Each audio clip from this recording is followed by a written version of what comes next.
Kinda weird finding you in my bedroom again.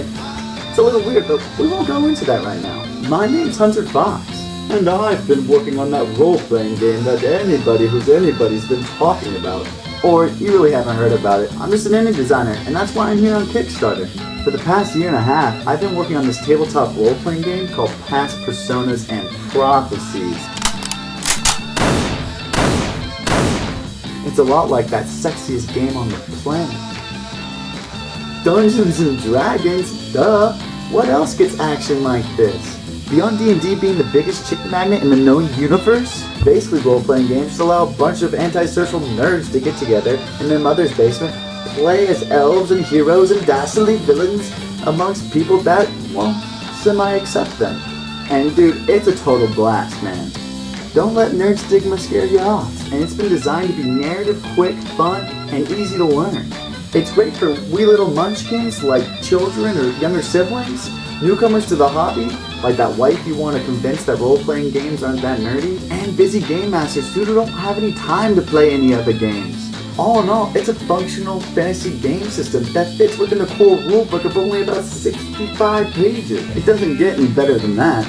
All you really need to play is some pencil, papers, the core rulebook, which I, in fact, wrote, and anything that will act as dice. You could really just play with those 6-sided dice you find with Yahtzee, or you could play with those 20-sided dice that you get with D&D. And if you just don't have any of those kind of dice, you can even play with the coins in your pocket or you find in the laundry machine. Where P3 is different though, is where it places its importance on story and fun, rather than cumbersome rules and heavy mechanics that just don't make any sense. The rule set really reflects this. Just look at the character creation process. It's story focused.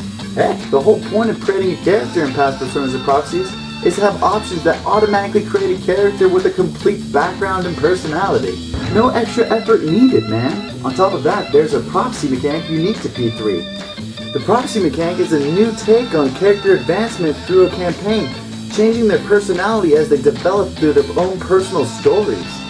And what's even gnarlier than that is the magic system in P3. It allows players to combine spell schools instead of memorizing tons of different spells within the core rulebook, truly allowing players to influence the environment with their sorcery and spells and magic.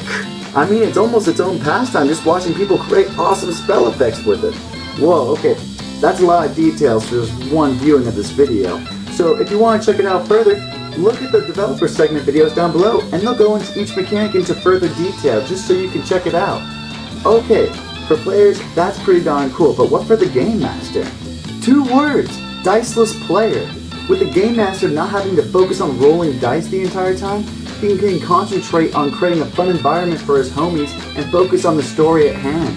And selfishly, because I'm the one who always has to be the Game Master, I created an NPC creation system that allows Game Masters to create dastardly villains and monstrous monstrosities in a matter of about 15 seconds on average.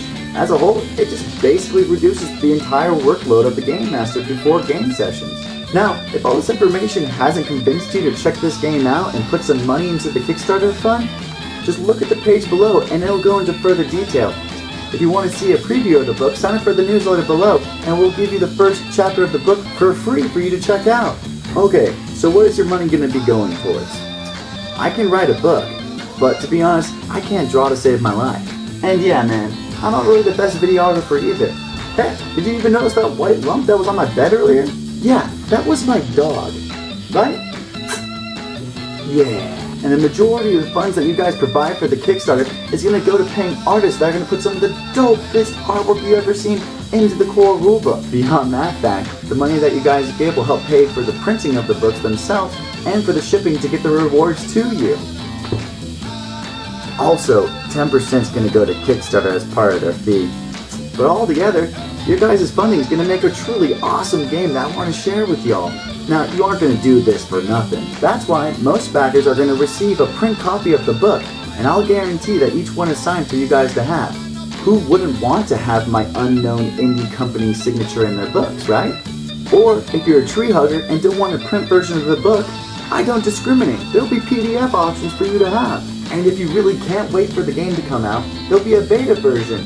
So if you guys fund at the right level, you guys will receive that playtesting version of the book at the end of the month when the Kickstarter is completely successful. Also, dude, as an extra backer reward, if you want to play a game with me, I'll run a game through Roll20.net for you and a bunch of other people that back at a certain level for the campaign. Don't tell me that doesn't sound fun, man. As a whole, the game's super radical and I want to show it with you guys. I mean, it deserves to be out there, but it's only possible with your guys' help. Other than that, thanks for funding, and make sure to follow us at Sly Fox Games via Twitter, and check out our website at slyfoxgames.com. Aight, peace!